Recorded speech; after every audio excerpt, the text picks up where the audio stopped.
അരികിലാണെങ്കിലും അകലെ ഇന്നു ഞാൻ അറിഞ്ഞില്ല എൻ പൊന്നു തമ്പുരാനെ. അരികിലാണെങ്കിലും അകലെ ഇന്നു ഞാൻ അറിഞ്ഞില്ല എൻ പൊന്നു തമ്പുരാനെ.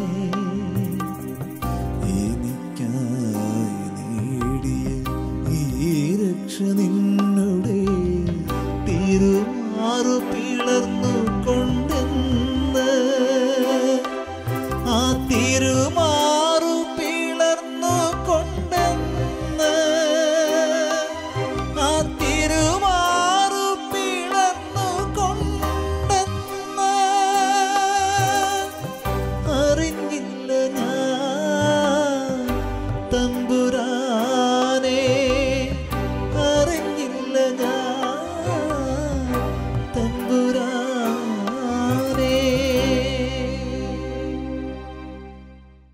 Price the Lord.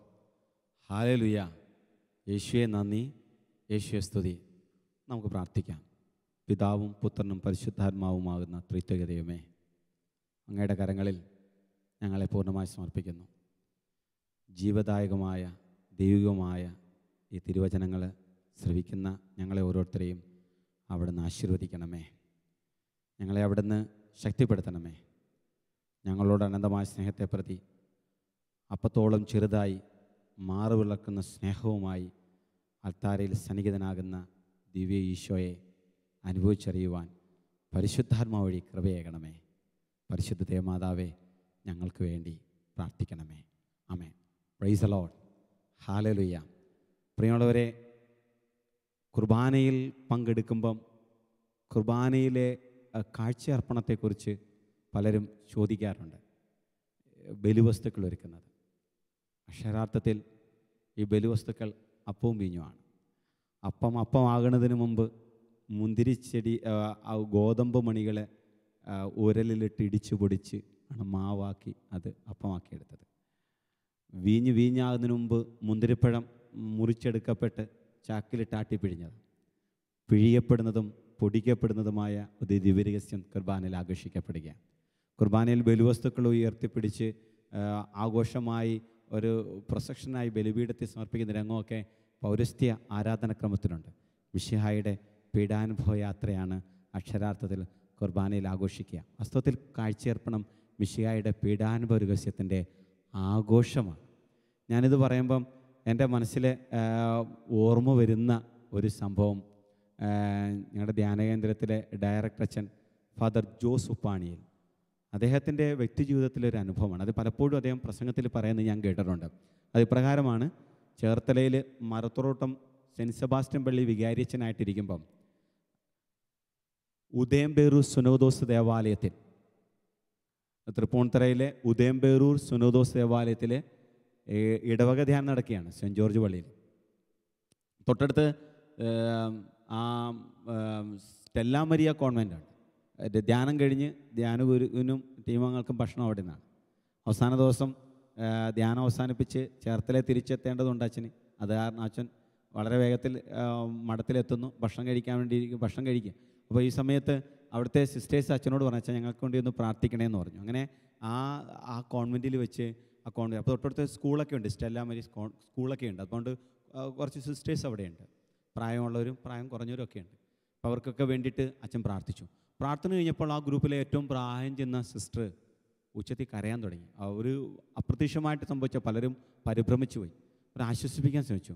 പക്ഷേ സിസ്റ്ററിന് സാധിക്കുന്നില്ല. സിസ്റ്ററിനെ ആശ്വസിപ്പിക്കാൻ പലരും ശ്രമിച്ചിട്ടും നടക്കുന്നില്ല. സിസ്റ്ററിനെ കരഞ്ഞുകൊണ്ടിരിക്കുക. അപ്പോൾ അച്ഛന് പോകാനുള്ളതുകൊണ്ട് അച്ഛൻ ചോദിച്ചു, അമ്മ എന്തിനാ അമ്മയെ കരയുന്നതെന്ന് ചോദിച്ചു.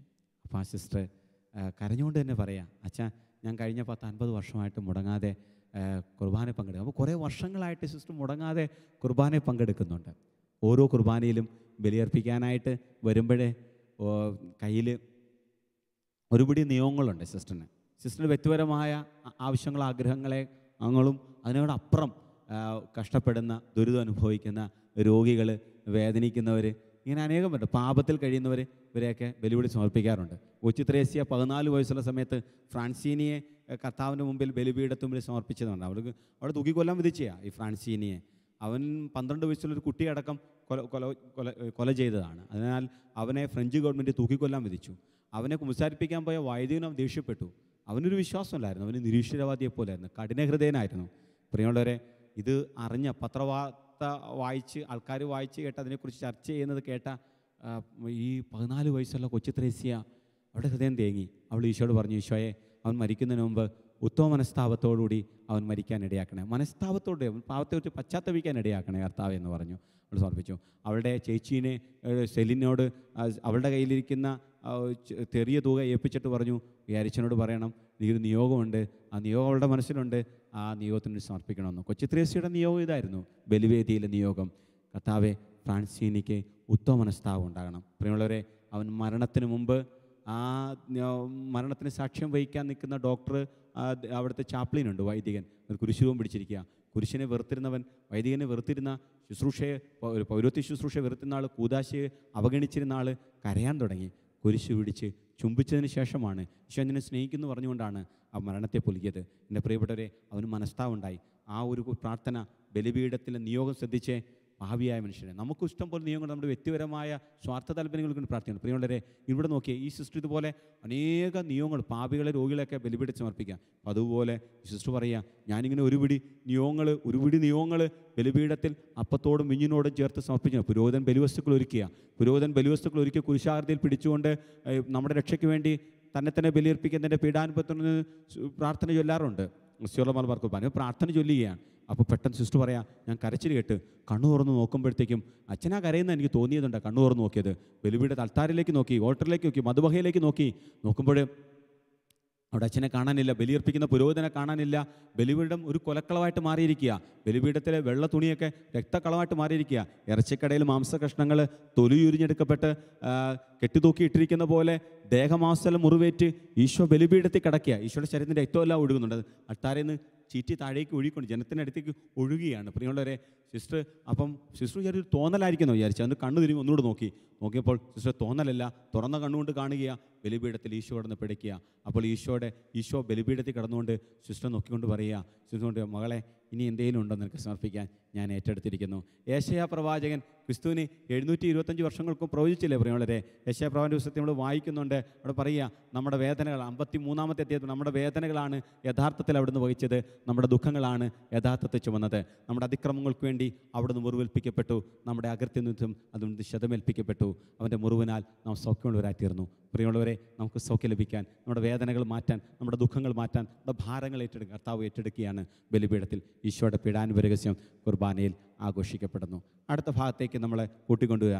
ഇടയ്ക്ക് ധാരാളം പ്രാർത്ഥനകളുണ്ട്. വ്യത്യസ്തമായി രീതികളിൽ കുർബാനയുടെ കർമാനുഷ്ഠാനം അനുസരിച്ച് 3 റീത്തുകളിലും വ്യത്യസ്ത പ്രാർത്ഥനകളുണ്ട്.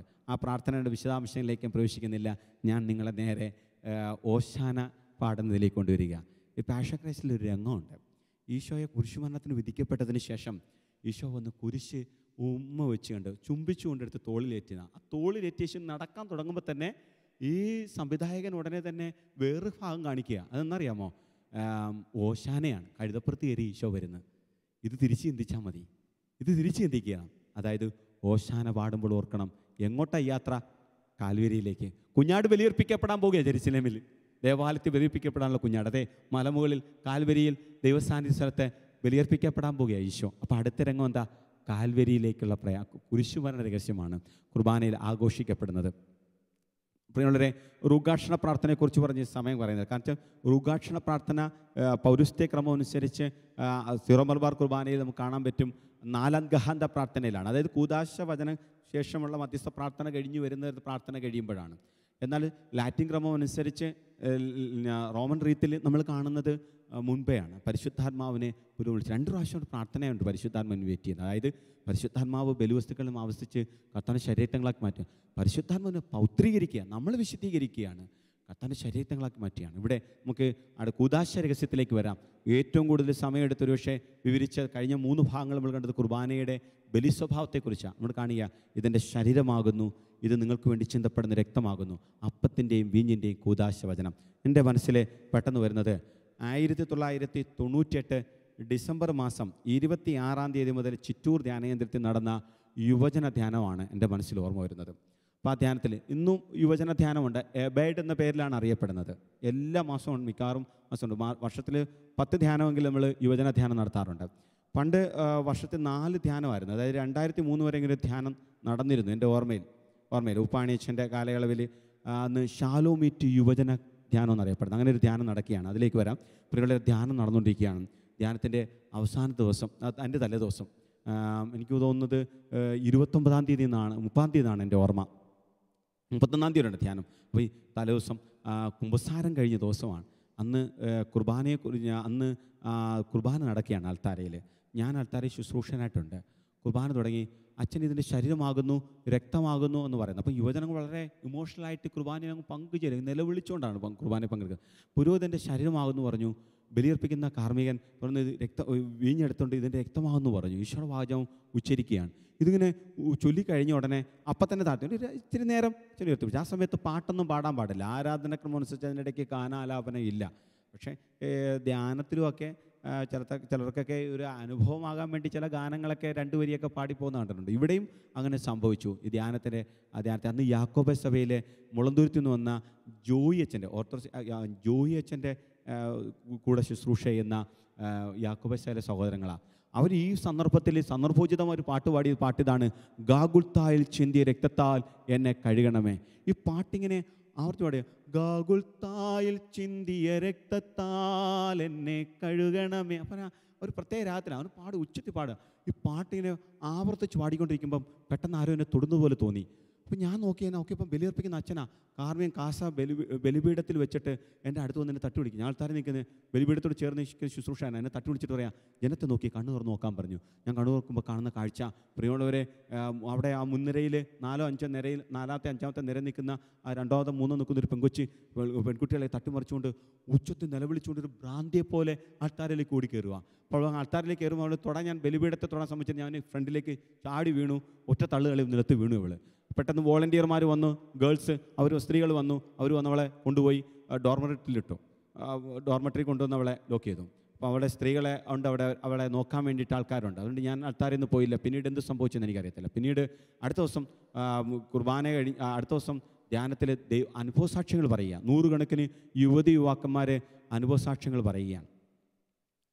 ഈ സമയത്ത് തലേ ദിവസം ബേളമുണ്ടാക്കിയ പെൺകുച്ച് അപ്രത്യക്ഷമായി അൾത്താരിലേക്ക് കയറി വന്ന് ഒരാൾ കഴിഞ്ഞപ്പോൾ അടുത്ത ആൾ പറയുന്നതിനും എൻ്റെ മൈക്ക് പിടിച്ചു കൊടുത്തു. ഞാൻ മൈക്ക് പിടിച്ചു കൊടുക്കുക. അപ്പോൾ ആ പെൺകുച്ച് അപ്പം ഞാൻ തന്നെ ഓർത്തു, ദൈവമേ, ഇന്നലെ രാത്രിയിൽ കുർബാന സമയത്ത് ബഹളം ഉണ്ടാക്കിയവൾ ഈ രാത്രിയിൽ എന്തായി പറയാൻ പോകുന്നത് എനിക്കറിയത്തില്ല. അപ്പോൾ അവൾ പറഞ്ഞു, ഞാൻ ഒരു അന്യമതസ്ഥപ്പെട്ട ആളാണ്, ഞാൻ ക്രിസ്ത്യാനിയല്ല, ആദ്യമായിട്ടാണ് ക്രിസ്ത്യാനിയുടെ പ്രാർത്ഥനയിൽ പങ്കെടുക്കുന്നത്. രണ്ടാമത് അവൾ പറഞ്ഞത് അവൾ വരുന്നത് എറണാകുളത്തെ സെൻറ്റ് ടീസേഴ്സ് കോളേജിൽ നിന്നാണ്. കോളേജിൽ നിന്ന് മാത്രം ഡിഗ്രി PG വിഭാഗത്ത് 150 കുട്ടികൾ അന്ന് ധ്യാനിക്കാൻ ഒരു ഇംഗ്ലീഷ് അധ്യാപകയുടെ പ്രവർത്തന ഫലമായി 150 കുട്ടികൾ വന്നിട്ടുണ്ട്. അപ്പോൾ ആ കുട്ടികളുടെ ആ കോളേജിൽ നിന്ന് പിള്ളേർ കേമികൾ അവർ കൈയടിച്ച് ഇവളെ പ്രോത്സാഹിപ്പിക്കുകയാണ്, ഭയങ്കര കൈയടിയൊക്കെയാണ്. അപ്പോൾ അവൾ പറഞ്ഞു, ഞാൻ ആ കോളേജിൻ്റെ ഹോസ്റ്റലിൽ കഴിഞ്ഞ 5 വർഷമായിട്ട് താമസിച്ച് പഠിച്ചു. എന്ന് പറഞ്ഞാൽ ഡിഗ്രി 2 വർഷം, ഡിഗ്രി 3 വർഷം, PG ആണിപ്പം. അവൾ പറഞ്ഞു, ഈ 5 വർഷം കോളേജിൻ്റെ ഹോസ്റ്റലാണ് താമസിച്ചത്. എല്ലാ ദിവസവും അവിടെ രാവിലെ കുർബാനയുണ്ട്. ഹോസ്റ്റൽ സ്റ്റുഡൻസ് ക്രിസ്ത്യാനികളുടെ കുർബാനയുണ്ട്. സിസ്റ്റേഴ്സ് പറഞ്ഞിട്ടുണ്ട് നിങ്ങൾക്കും പങ്കെടുക്കാം, നോൺ ക്രിസ്ത്യൻ ആയിട്ടുള്ളവർക്ക്. പക്ഷെ അവൾ പറയുന്നത്, ഞാൻ പോയിട്ടൊന്നുമില്ല, ഞാനിതിനാണ് പോകുന്നത്, എൻ്റെ പ്രാർത്ഥനയല്ലല്ലോ, അതുകൊണ്ട് ഞാൻ പോയിട്ടില്ല. എല്ലാവരും പോയിട്ട് വരും, ഞാൻ മൂടി പൊതച്ച് കിടക്കുക, അല്ലെങ്കിൽ ഇരുന്ന് പഠിക്കുകയായിരിക്കും ചെയ്യുന്നത്. 3/4 മണിക്കൂർ കഴിയുമ്പോൾ ക്രിസ്ത്യാനികൾ തിരിച്ചു വരും. പക്ഷേ ഒരു ക്രിസ്ത്യാനിയുടെയും നാവിൽ നിന്ന് ഞാൻ കേട്ടില്ല യേശു അർപ്പിച്ച അതേ ബലി തന്നെയാണ് അൾത്താരയിൽ നടക്കുന്നതെന്ന്. ഈ ചേട്ടൻ ഇന്നലെ അത് പറഞ്ഞു കഴിഞ്ഞപ്പം എൻ്റെ ചങ്കിനകത്ത് തുളച്ചു കയറി. കുർബാന ക്ലാസ് കഴിഞ്ഞിട്ട് കുർബാന അർപ്പണമായിരുന്നു. ആ സമയം മുതൽ ഒരു 1/2 മണിക്കൂർ ഗ്യാപ്പ് ഉണ്ടായിരുന്നു ചായ കുടിക്കാൻ. അന്ന് ഉപവാസമാണ്. ഞാൻ എല്ലാവരും ചായ കുടിക്കാൻ പോയി, ടോയ്ലറ്റിൽ പോയി. ഞാൻ പോയൊന്നുമില്ല. എനിക്ക് ആകെ ചിന്ത ഈ ബലിപീഠത്തിൽ നടക്കാൻ പോകുന്ന ക്രിസ്തുവിൻ്റെ ബലിയെക്കുറിച്ചാണ്. എല്ലാവരും തിരിച്ചു വന്ന് ബലി ആരംഭിച്ചു. ആപ്പാടെ ഞാൻ ഈ 4 ദിവസം കൊണ്ട് ആപ്പാടെ പഠിച്ചത് ആമേൻ പറയാനാണ്. ചില പ്രാർത്ഥനകളൊന്നും ചൊല്ലാൻ എനിക്കറിയത്തില്ല, ആമേൻ പറയാനൊക്കെ എനിക്കറിയാം. ആൾക്കാരുടെ കൂടെ ആമേനൊക്കെ പറയാം. അങ്ങനെ മുട്ടിയും മൂളിയും ഞാൻ ഈ പ്രാർത്ഥനയിൽ പങ്കുചേർന്നു. അച്ഛൻ ഇതിൻ്റെ ശരീരമാകുന്നു എന്ന് പറയുന്ന ഭാഗവത്തി ഇതിൻ്റെ ശരീരം എന്ന് അച്ഛൻ പറഞ്ഞു ഉയർത്തി. നിങ്ങൾക്ക് വേണ്ടി ചിന്തപ്പെടുന്ന രക്തം എന്ന് പറഞ്ഞു. ഈ സമയത്ത് മുട്ടുകുത്തിക്കണം. എൻ്റെ മതത്തിൽ ഒരിക്കലും മുട്ടുകുത്തിയുള്ള പ്രാർത്ഥന എനിക്ക് പരിചയമില്ലാത്ത രീതിയാണ്. എന്നെ മുട്ടുകുത്തിയൊക്കെ വേദന എടുക്കുന്നു. പക്ഷേ വേദന സഹിച്ചിരുന്നു. കാരണം എൻ്റെ യേശു എനിക്ക് വേണ്ടി കുരിശിൽ ബലിയർപ്പിച്ച പീഡയേറ്റത് ഓർക്കുമ്പോൾ വെറും തുച്ഛമാണ് എൻ്റെ മുട്ടുകുത്തുമ്പോഴുള്ള എൻ്റെ കാലുവേദന. അത് ഞാൻ സഹിച്ചിരുന്നു. അച്ഛൻ ഇതിൻ്റെ ശരീരം എന്ന് പറഞ്ഞ് അപ്പം ഉയർത്തി, വീഞ്ഞെന്ന് പറഞ്ഞ് രക്തം ഉയർത്തിപ്പിടിച്ചു. ആ സമയത്ത് പാട്ടുകാരൻ ഗാഗുൽത്താൽ ചിന്തിയ രക്തത്താൽ എന്നെ കഴയുന്നാടി. ആ പാട്ട് പാടിയപ്പം ഞാൻ കണ്ണുകളടച്ച് അതിൽ ഇഴുകിച്ചേർന്നു. ആ സമയത്ത് പിന്നെ പാട്ടല്ല കേൾക്കുന്നത്, ഒരു മനുഷ്യൻ്റെ കരച്ചിലേക്കാണ്. ഈ പ്രപഞ്ചത്തിൽ ഇന്നയോളം ഒരു മനുഷ്യനും ഇതുപോലെ കരഞ്ഞിട്ടുണ്ടാകില്ല. അത്രമാത്രം ആ കരച്ചിലുണ്ടായിരുന്നു അദ്ദേഹത്തിന്. ആ ഒരു ഉച്ചത്തിൽ കരയുകയാണ്. ആ കരച്ചിലിന് വാക്കുകളുണ്ടായിരുന്നു. വാക്കുകളുടെ ഭാഷ ഏതാണെന്ന് അറിയത്തില്ല, പക്ഷേ എനിക്ക് ഇതിൻ്റെ വാക്കുകൾ എനിക്കറിയാം. അത് എന്ത് ഭാഷയാണെന്ന് എനിക്കറിയത്തില്ല, പക്ഷേ അതിൻ്റെ വാക്കുകൾ എനിക്കറിയാം. ആ വാക്കുകൾ ഇങ്ങനെയായിരുന്നു, ഏൽ ഏൽ ലമ സബക്താനി. ഈ വാക്കിൻ്റെ അർത്ഥം ക്രിസ്ത്യാനികൾക്കറിയാം. എൻ്റെ ദൈവമേ എന്തുകൊണ്ട് നീ ഉപേക്ഷിച്ചൊന്ന് കാൽവരി കുരിശിൽ ഈശോ കടന്ന് കരഞ്ഞുകൊണ്ട് പറഞ്ഞ ആ പ്രാർത്ഥനയാണ്. പ്രിയമുള്ളവരെ ഇവ പറയാം, എനിക്കിനി അർത്ഥം എന്താണെന്ന് അറിയത്തില്ല, ആരാ കരയെന്ന് എനിക്കറിയത്തില്ല. അതുകൊണ്ട് എനിക്ക് ആപ്പാടെ ഭയമാണ്. ഞാൻ കണ്ണു തുറന്ന് നോക്കി, ആരെയും ഞാൻ കണ്ടില്ല. ഈ കരച്ചിൽ ഇങ്ങനെ കേൾക്കുന്നുണ്ടെങ്കിലും ആരാ കരയെന്ന് എനിക്കറിയത്തില്ല. ചുറ്റുപാടെ നോക്കി, വീണ്ടും ഞാൻ കണ്ണടച്ചപ്പോൾ മനസ്സിലൊരു തോന്നലാന്ന് വിചാരിച്ചു. വീണ്ടും കണ്ണടച്ചപ്പോൾ ഈ പാട്ടിന് വീണ്ടും ഈ കരച്ചിൽ വീണ്ടും കേൾക്കുക. അപ്പോൾ ഞാൻ ആ പരിഭ്രമം ചോദിച്ചു. എൻ്റെ മനസ്സിൽ ഞാനതിനെ അടക്കാൻ, ഞാൻ PG സ്റ്റുഡൻ്റാണ്, അതുകൊണ്ട് എൻ്റെതായ കഴിവ് ഉപയോഗിച്ച് ഞാനിതിനെ നിയന്ത്രിക്കാൻ ശ്രമിച്ചു, അടക്കാൻ ശ്രമിച്ചു. പക്ഷേ കരച്ചിൽ വീണ്ടും കേൾക്കുക. അതുകൊണ്ട് ഞാൻ വീണ്ടും കണ്ണു തുറന്ന് നോക്കി, അൾത്താരിലേക്ക് നോക്കി. സ്റ്റേജ് എന്ന് പറയാൻ എനിക്ക് അൾത്താരെന്ന് പറയാൻ അവൾക്ക് അറിയത്തില്ല. അവൾ പറഞ്ഞ സ്റ്റേജ് എന്നാണ്. അവിടെ ഞാൻ സ്റ്റേജിലേക്ക് നോക്കിയപ്പം അവിടെ ആരെയും കാണാനില്ല. അച്ഛനില്ല, തിരിയില്ല, പൂക്കളില്ല, ഒന്നുമില്ല. പിന്നെ ഞാൻ കാണുന്നതെന്നറിയാമോ, മലമുകളിൽ കുരിശിൽ 3 ആണികളാൽ തറയ്ക്കപ്പെട്ട് യേശു പിടഞ്ഞു മരിക്കുന്നത് ഞാൻ എൻ്റെ തുറന്ന കണ്ണുകൊണ്ട് കണ്ടുകൊണ്ടിരുന്നു. എൻ്റെ നഗ്ന നേത്രങ്ങൾ കൊണ്ട് കണ്ടുകൊണ്ടിരുന്നു. സഹിയേറ്റിട്ടാണ് ഞാൻ ഓടി വന്നത് ഈശോ എന്ന് തൊടാൻ. ഈ ചേട്ടൻ മൈക്ക് പിടിച്ചു കൊടുക്കുന്ന എന്നെ കാണിച്ചുകൊണ്ട് പറയാം, ഈ ചേട്ടനെ തടഞ്ഞില്ലായിരുന്നെങ്കിൽ, തള്ളി തറയിട്ടില്ലായിരുന്നെങ്കിൽ, അവരും ഒന്ന് കൈക്കും കാലും പിടിച്ച് വലിച്ചടിച്ചുകൊണ്ട് പോയില്ലായിരുന്നെങ്കിൽ, എൻ്റെ ഈ കൈ കൊണ്ട് ജീവനുള്ള ദൈവത്തെ ഞാൻ സ്പർശിക്കുമായിരുന്നു. എന്നിട്ട് അവൾ കരഞ്ഞുകൊണ്ട് ഉച്ചത്തിൽ വിളിച്ചു പറഞ്ഞ്, ക്രിസ്ത്യാനികളെ, നിങ്ങൾ വിശ്വസിച്ചാലും വിശ്വസിച്ചില്ലെങ്കിലും അന്യമതസ്ഥയായ ഞാൻ വിശ്വസിക്കുന്നു, യേശുവിൻ്റെ ബലി തന്നെയാണ് വിശുദ്ധ കുർബാന. ഈ വിശ്വാസത്തിൽ നിന്നും ഈ ലോകത്തിലെ ഒരു ശക്തിക്കും എന്നെ പിന്മാറ്റാൻ പറ്റത്തില്ല. പ്രിയമുള്ളവരെ, 1998 ഡിസംബർ 31 ഈ സഹോദരി ഇത് പറഞ്ഞത്.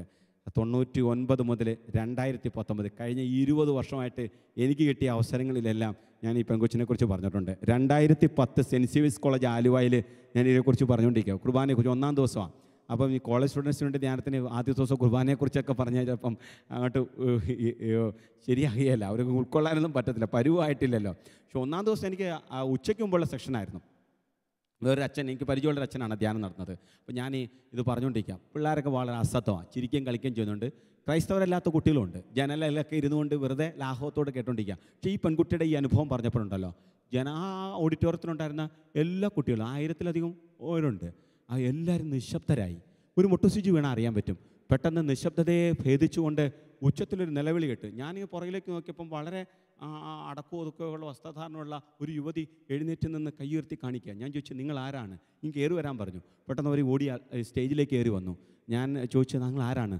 ഉടനെ അവർ മൈക്ക് ആവശ്യപ്പെട്ടു. മൈക്ക് കൊടുത്തപ്പം അവർ സാക്ഷ്യപ്പെടുത്തിയായിരുന്നു, പ്രിയപ്പെട്ട വിദ്യാർത്ഥികളെ, നിങ്ങൾ കേട്ടുകൊണ്ടിരിക്കുന്ന ഈ സഹോദരൻ പറഞ്ഞുകൊണ്ടിരിക്കുന്ന സെൻറ്റ് ട്രീസാസ് കോളേജിലെ ആ സ്റ്റുഡൻ്റാണിത്. അതായത് ആ കോളേജിൽ വിസിറ്റിംഗ് ടീച്ചറാണ്, പഠിപ്പിക്കാൻ വന്നിരിക്കുകയാണ് ഈ സഹോദരി.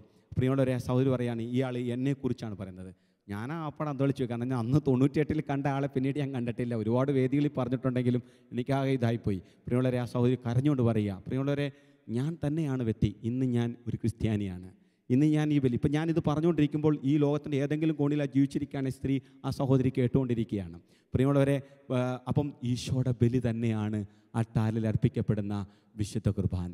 ഈശോ ബലി അർപ്പിക്കപ്പെടുകയാണ്. ഇതിൻ്റെ ശരീരമാകുന്നു രക്തമാകുന്നു പറയുമ്പോഴെല്ലാം കർത്താവിൻ്റെ യാഗം ഈ അൾത്താരയിൽ സന്നിഹിതമാക്കപ്പെടുന്നു.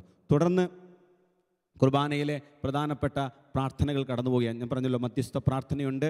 പ്രിയമുള്ളവരെ, ഈ ലോകം മുഴുവൻ വേണ്ടി പ്രാർത്ഥിക്കുന്നുണ്ട്, സഭയ്ക്ക് വേണ്ടി പ്രാർത്ഥിക്കുന്നുണ്ട്, സഭാതലം മാർപ്പാപ്പയ്ക്ക് വേണ്ടി, രൂപത അധ്യക്ഷന് വേണ്ടി പ്രാർത്ഥിക്കുന്നു, വൈദികർക്ക്, സന്യസ്തർക്ക്, അൽമായർക്ക്, രോഗികൾ, കഷ്ടപ്പെടുന്ന എല്ലാവർക്കും വേണ്ടി പ്രാർത്ഥിക്കുന്നുണ്ട്. തുടർന്ന് നമ്മൾ കുർബാനയിലെ ഉദ്ധാരരഹസ്യത്തിലേക്ക് ഞങ്ങളെ കൂട്ടിക്കൊണ്ടുപോയി പ്രാർത്ഥനകളുടെ എണ്ണവും പ്രാർത്ഥനയുടെ രീതിയും പറയുന്നതിനേക്കാളപ്പുറം ഈ കർമ്മത്തിലേക്ക് കൂട്ടിക്കൊണ്ടുവരികയാണ്. പ്രിയമുള്ളവരെ, ഞാൻ പറഞ്ഞല്ലോ, പൗരസ്ത്യത്തിൽ സീറോ മലബാർ കുർബാനക്രമം അനുസരിച്ച് റൂകാക്ഷണ പ്രാർത്ഥന 4-ാം ഗഹാന്ത പ്രാർത്ഥനയിലാന്ന് പറഞ്ഞല്ലോ. അവിടെ നമുക്ക് കാണാൻ പറ്റും ഇവിടെ പരിശുദ്ധാത്മാവിനെ വിളിച്ചു വരുത്തുന്നുണ്ട്. റൂകാക്ഷണ പ്രാർത്ഥന, എപ്പിക്ലേസിസ് പ്രയർ. ദൈവത്തിൻ്റെ പരിശുദ്ധാത്മാവ് യേശുവിനെ മരിച്ചു നിർപ്പിക്കുക. അതുകൊണ്ട് കുർബാനയിൽ യേശുവിൻ്റെ ഉദ്ധാന രഹസ്യം ആഘോഷിക്കുക. തുടർന്ന് 2 പ്രാർത്ഥനകൾ കഴിയുമ്പോൾ നമുക്ക് കാണാൻ സാധിക്കും, പുരോഹിതൻ ആശീർവദിച്ച തിരുവോസ്തു ഉയർത്തിപ്പിടിച്ചുകൊണ്ട് സജീവവും ജീവദായകവും ദൈവികവും അപ്പം സ്വർഗ്ഗം നിറങ്ങി വന്നതും ലോകത്തിന് മുഴുവൻ ജീവൻ നൽകത്രേ ഉയർത്തിപ്പിടിച്ചിരിക്കുക.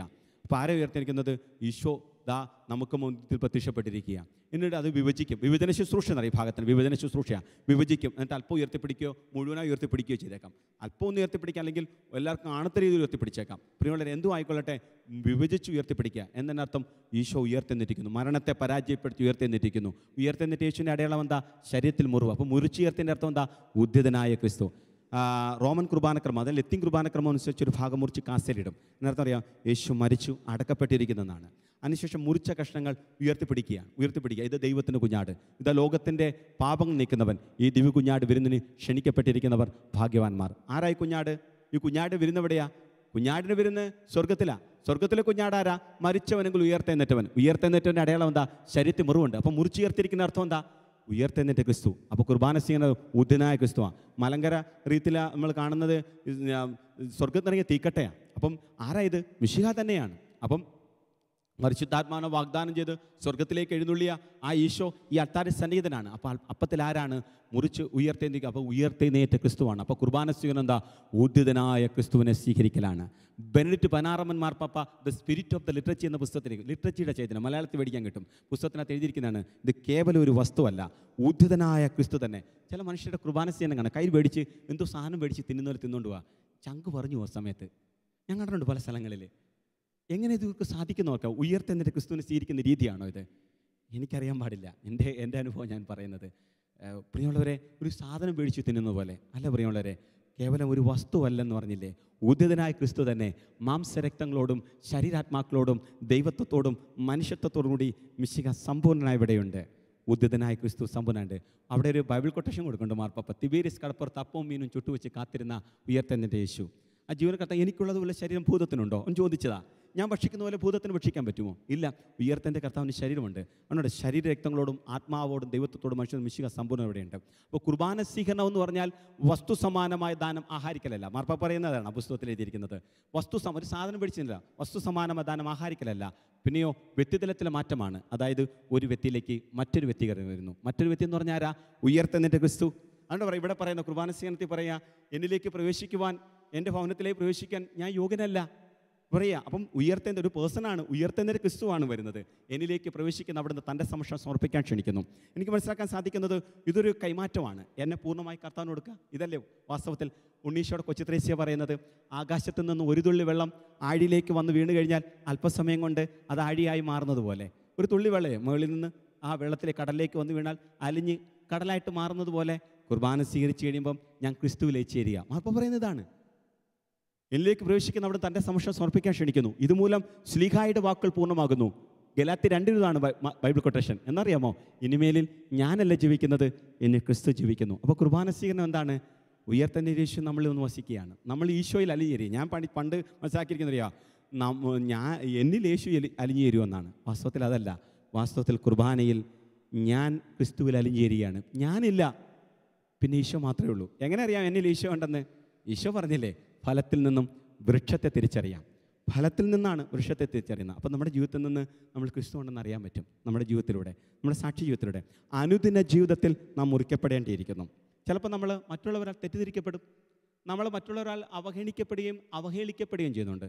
നമ്മളെ അകാരണമായി നിന്ദിക്കുന്നുണ്ട്, നമുക്കെതിരെ ദ്രോഹങ്ങൾ ചെയ്യുന്നുണ്ട്. എന്തുകൊണ്ടാണ് അതൊക്കെ സംഭവിക്കുക? തിരിച്ചറിയണം, നീ ദിവ്യകാരുണ്യമാണ്. അതായത് ഈശോയാണ് നീ ഇത് സഹിക്കേണ്ടി വരും. അപ്പം അതിനെ ഈശോ എങ്ങനെയാണ് കൈകാര്യം ചെയ്തത്? സ്നേഹത്തോടെ.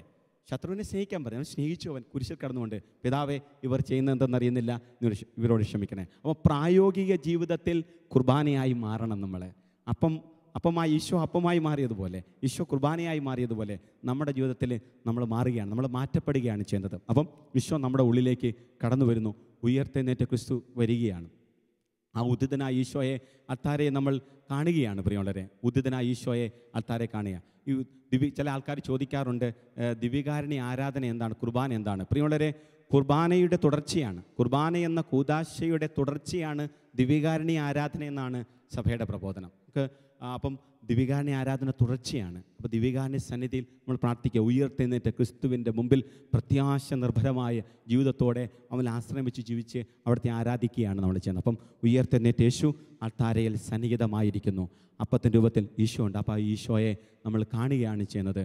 ഈശോയിൽ അലിഞ്ഞു ചേരുകയാണ് ചെയ്യുന്നത്. അപ്പോൾ എങ്ങനെയാണ്? പണ്ട് കാലത്ത് ഞാൻ എൻ്റെ ഓർമ്മയ്ക്ക് എനിക്ക് 46 വയസ്സ് പ്രായമുണ്ട്. പ്രിയമുള്ളവരെ, എൻ്റെ കുഞ്ഞുനാൾ ഞാൻ കണ്ടിട്ടുണ്ട് ജനങ്ങൾ മുട്ടുകുത്തി നിന്ന് കുർബാന സ്വീകരിക്കുന്നത്. ഇന്നും ഞാൻ അനേക രാജ്യങ്ങളിൽ, പല രാജ്യങ്ങളിൽ ചെല്ലുമ്പോൾ ഞാൻ കണ്ടിട്ടുണ്ട് മനുഷ്യർ, പ്രായമുള്ളവരും പ്രായം കുറഞ്ഞൊരു ചെറുപ്പക്കാരടക്കം മുട്ടുകുത്തി നിന്ന് കുർബാന. വേൾഡ് യൂത്തിലെ പങ്കെടുത്തവർ 2 വേൾഡ് യൂത്തിലെ ഞാൻ പങ്കെടുത്തിട്ടുണ്ട്. ആ 2 വേൾഡ് യൂത്തിലെ പങ്കെടുത്തപ്പോഴും ഈ പനാമ ഇപ്പം നടന്നത് അവിടെ ഞാൻ കണ്ടു. ചില യുവജനങ്ങളെയും കണ്ടു, അവർ മുട്ടുകുത്തി കുർബാന സ്വീകരിക്കുകയാണ്. മുട്ടുകുത്തി കുർബാന സ്വീകരിക്കുക എന്താണ്? ഉദിതനായ ക്രിസ്തുവിനുള്ള ആരാധിച്ചുകൊണ്ടാണ്. മുട്ടൊന്നും കുത്തിയില്ലെങ്കിലും പ്രിയമുള്ളവരെ, കൈകൾ കൂപ്പിപ്പിടിച്ച് ശിരസ് നമിച്ച്, ഒരാൾ സ്വീകരിക്കാൻ നിൽക്കുമ്പോൾ തൊട്ട് പുറയിൽ നിൽക്കുന്ന ആൾ ശിരസ് നമിച്ച് അവിടുത്തെ വന്നിച്ചതിന് ശേഷം അവിടുത്തെ സ്വീകരിക്കുക. പ്രിയമുള്ളവരെ, കർത്താവിനെ നിന്ദിക്കാൻ പാടില്ല. വന്നിച്ചില്ലെങ്കിലും നിന്ദിക്കരുതും പ്രിയമുള്ളവരെ. പ്രിയമുള്ളവരെ ഓർക്കുക, ഉയർത്തെഴുന്നേറ്റ് ക്രിസ്തു ഉള്ളിലേക്ക് വരിക, ഈശോയെ ലയിക്കുക, ഈശോയ്ക്ക് നന്ദി പറഞ്ഞിരിക്കുക. പ്രിയമുള്ളവരെ, ഇവിടെ വളരെ മൗനമായി ശാന്തമായി പ്രാർത്ഥിക്കുക ഒരു അന്തരീക്ഷം ഗായക സംഘം ഒരുക്കണമെന്ന് അപേക്ഷിക്കുക. കുർബാന സേനത്തിന് അവസാനത്തിൽ നിശബ്ദതയിൽ പ്രാർത്ഥിക്കാൻ ഉള്ളിൽ വന്ന് ഈശോയുമായി സ്നേഹ സംഭാഷണം ഏർപ്പെടുക. ഈശോയോട് സംസാരിക്കുകയാണ്, ഈശോയെ ആരാധിച്ചുകൊണ്ടിരിക്കുകയാണ്. തുടർന്ന് ആശീർവാദം കഴിയുന്നു. സമാപന ആശീർവാദം കഴിഞ്ഞ് അല്പനേരവും കൂടി നമ്മൾ ദേവാലയത്തിൽ ചെലവഴിക്കണം. ഉള്ളിൽ വന്ന ഈശോയ്ക്ക് നന്ദി പറഞ്ഞുകൊണ്ട് പിന്നെ പുറത്തേക്ക് ഇറങ്ങുമ്പോൾ നമ്മളെ കാണുന്നവർ ഈശോയെ കാണും. പ്രിയമുള്ളവരെ, നമുക്ക് പ്രാർത്ഥിക്കാം. നമ്മൾ ദിവ്യകാരുണ്യങ്ങളായി മാറുകയാണ്. ഓരോ കുർബാനയിലും നമുക്ക് പ്രാർത്ഥിക്കാം. കണ്ണുകളടയ്ക്കാം, കരങ്ങൾ കൂപ്പിടിക്കാം. ആയിരിക്കുന്ന സ്ഥലങ്ങളിൽ എല്ലാവരും പ്രാർത്ഥിക്കട്ടെ. പ്രിയമുള്ളവരെ, കുർബാനയിൽ യേശു സജീവമായി വസിക്കുന്നു. മാറു പിളർന്ന കുരിശിലെ സ്നേഹം അതേ അവസ്ഥയിൽ ഇന്നും അതേ മാറു പിളർക്കുന്ന സ്നേഹം, ജീവൻ തുടിക്കുന്ന സ്നേഹവുമായി അൾത്താരിൽ സന്നിഹിതനാകുകയാണ്. ഓരോ അപ്പത്തിൽ ഈശോയുണ്ട്. ഈ ഈശോയെ സ്നേഹിച്ച് ആരാധിച്ച് ജീവിക്കാൻ, ദിവ്യകാരുണ്യാധിഷ്ഠിതമായ ഒരു ജീവിതം നയിക്കുവാൻ ഞങ്ങളെ അനുഗ്രഹിക്കണമേ എന്ന് ദൈവത്തോട് പ്രാർത്ഥിക്കാം. തമ്പുരാനെ, നിൻ്റെ സന്നിധിയിൽ ഞങ്ങൾ സമർപ്പിക്കുന്നു. ഞങ്ങൾ വിശുദ്ധ കുർബാന എന്ന ദിവ്യരഹസ്യത്തിൽ അലിഞ്ഞ് നീയായി ലോകത്തെ ജീവിക്കുവാൻ, മലമുകളിൽ പണിതുയർത്തിയ പട്ടണം പോലെ, പീഠത്തിന്മേൽ കത്തിച്ചു വെച്ച ദീപം പോലെ പ്രശോഭിക്കുവാൻ ഞങ്ങളെ അനുഗ്രഹിക്കണമേ. പരിശുദ്ധ അമ്മേ, ദിവ്യകാരുണ്യത്തെ ആദ്യം ഉദരത്തിൽ വഹിച്ച ആദ്യത്തെ സക്രാരിയെ ഞങ്ങളും സഞ്ചരിക്കുന്ന സക്രാരികളാകുവാൻ ഞങ്ങൾക്ക് വേണ്ടി അമ്മ പ്രാർത്ഥിക്കണമേ. സകല വിശുദ്ധരെ, മാലാഹമാരെ ഞങ്ങൾക്ക് വേണ്ടി പ്രാർത്ഥിക്കണമേ. ഈശോ മിശിഹായുടെ വാഗ്ദാനങ്ങൾക്ക് ഞങ്ങൾ യോഗ്യരാകുവാൻ സർവേശ്വരൻ്റെ പരിശുദ്ധ മാതാവേ ഞങ്ങൾക്ക് വേണ്ടി അപേക്ഷിക്കണമേ. പരിശുദ്ധ പരമ ദിവ്യകാരുണ്യത്തിന് എന്നേരവും ആരാധനയും സ്തുതിയും പുകഴ്ചയും ഉണ്ടായിരിക്കട്ടെ. ആമേൻ. Praise the Lord.